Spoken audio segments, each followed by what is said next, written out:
Núna sýna ykkur hvernig við getum látið einhverja kúlu eða hlut fljúga í áttina að okkur. Þá einmitt eins og áður, þá þarf að búa til einhver trigger. Trigger skot bara. Þannig að virka þannig að þegar þú lappar hennar trigger, þá kemur einhver kúlu og flýgur í áttina þér. Við ætlum að skala til. Þarna það, og ég ætla bara að kveikja inn á triggerunum og láta það vera ósynlegt. Núna ætla ég að nota forritið óvinnur skítur og draga það á okkar trigger og við þurfum að segja þessu forriti hvaða hlut að við ætlum að skjóta. Þannig að þá skulum við vera að búa til bara eina kúluna sem við skulum setja eitthvað staðar hérna. Eitthvað svona. Og þannig að þá veljum við triggerinn. Þar er þetta forrit óvinnur skítur og við drögum okkar kúlu þangað. Og örugglega sniðugt að láta þessa kúlu heita bara skot. Þannig að núna getum við bara að prófa þetta.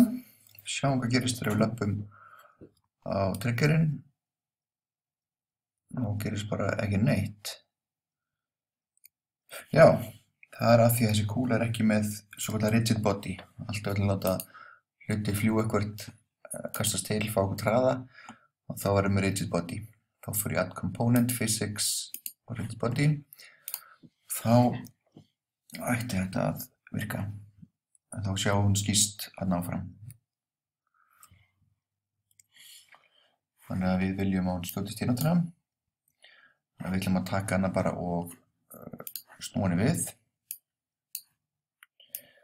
Svona, við ætlum að láta hana skjóta líka upp á við. Þannig að við getum prófað þetta. Ég held að ég sé að rekast líka á hana. Já, áhugavert. Þegar kúlan fór í gegnum þennan trigger, þá birtist myndin okkar. Ég ætla bara að slökkva á þessum trigger, það er hann ekki núna. Prófum þetta. Þannig að sjáum við, þá skýst kúlan hana að okkur. Það sem við viljum nú líka gera er að við viljum líka hafa eitthvað hljóð. Og skulum við sækja hérna eitt hljóð og setja það á kúluna.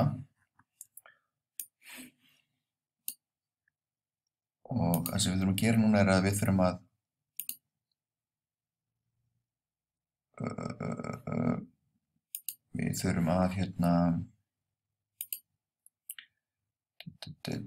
setja náttúrulega þetta skot hérna, hljóðið á kúlun okkar og við getum prófað að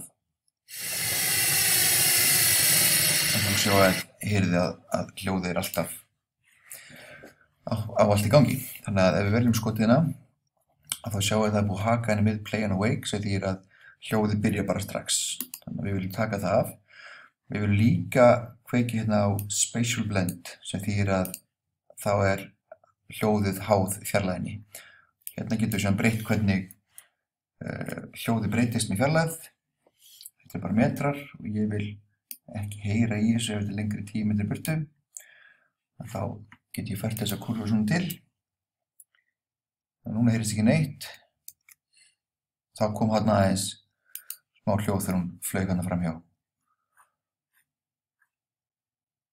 Ég fært þessa kúrfu aðeins lengri burtu. Og þetta núna.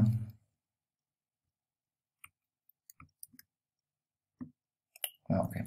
En það er eins og ég segja, þetta fikta þessi í þessu og laga þetta annað með að sé ánægð með þetta.